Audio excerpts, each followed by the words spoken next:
नमस्कार, देश की खबरों में आपका स्वागत है। मैं हूं आपके साथ आकाश सोनी। महाराष्ट्र के रायगढ़ जिले में सोमवार को एक दर्दनाक हादसा हुआ।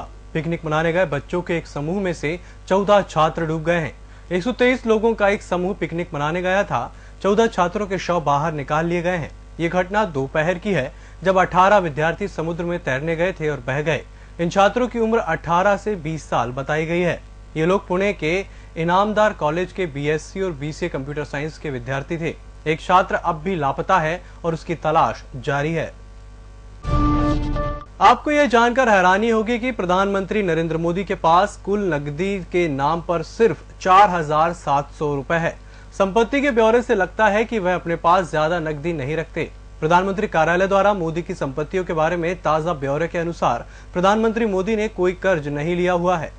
उनके पास 4 सोने की अंगूठी है। उनका कुल वजन करीब 45 ग्राम और कुल मूल्य 31 मार्च 2015 के अनुसार करीब 1,19,000 रुपए था। इन अंगूठियों की कीमत 18 अगस्त 2014 के मुकाबले थोड़ी कम हुई है, जबकि उनका मूल्य 1,21,000 रुपए आंका गया था।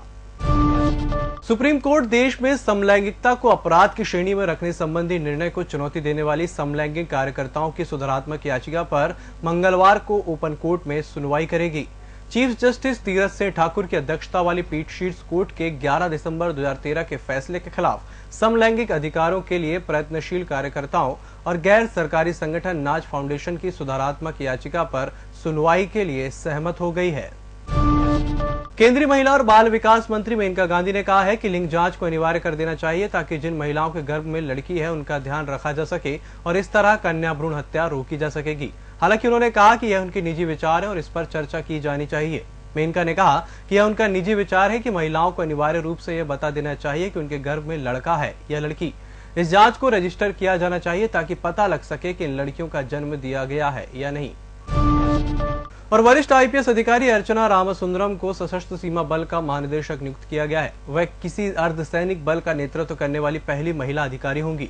कार्मिक और प्रशिक्षण विभाग द्वारा जारी आदेश के अनुसार 58 वर्षीय अर्चना रामसुंदरम फिलहाल राष्ट्रीय अपराध रिकॉर्ड ब्यूरो की निदेशक हैं। उन्हें अगले साल 30 सितंबर को उनके सेवानिवृत्त होने पर एसएसबी प्रमुख के तौर पर नियुक्त किया गया है। एसएसबी पर नेपाल और भूटान से लगे देश के सीमावर्ती क्षेत्रों की सुरक्षा की जिम्मेदारी है।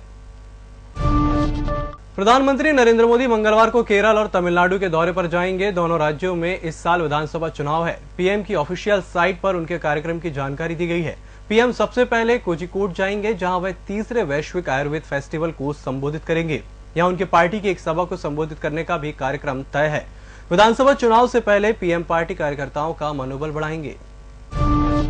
और छेड़छाड़ के एक मामले में आप नेता कुमार विश्वास को दिल्ली पुलिस द्वारा क्लीन चिट दिए जाने की खबरों के बीच कवि नेता विश्वास ने पूछा कि क्या अब वो लोग उनसे माफी मांगेंगे जो उनके चरित्र हनन में लगे थे। विश्वास ने कहा, क्या वो सुपारी पत्रकार, राजनीतिक चाटुकार और डीसीडब्ल्यू की पूर्व अध्यक्ष बरखा शुक्ला सिंह समेत बुरे इरादे वाले लोग और नकारात्मक विचार करने वाले लोग निराधार चरित्र हनन के इस प्रयास के लिए माफी मांगेंगे। और दिल्ली के मुख्यमंत्री अरविंद केजरीवाल ने सोमवार को भारतीय जनता पार्टी पर आरोप लगाया कि वह दिल्ली पुलिस का इस्तेमाल प्राइवेट आर्मी की तरह कर रही है। उनके ऐसे 2 दिन पहले यहां आंदोलन कर रहे छात्रों के साथ दिल्ली पुलिस की बर्बरता का एक वीडियो सामने आने के बाद कहा है।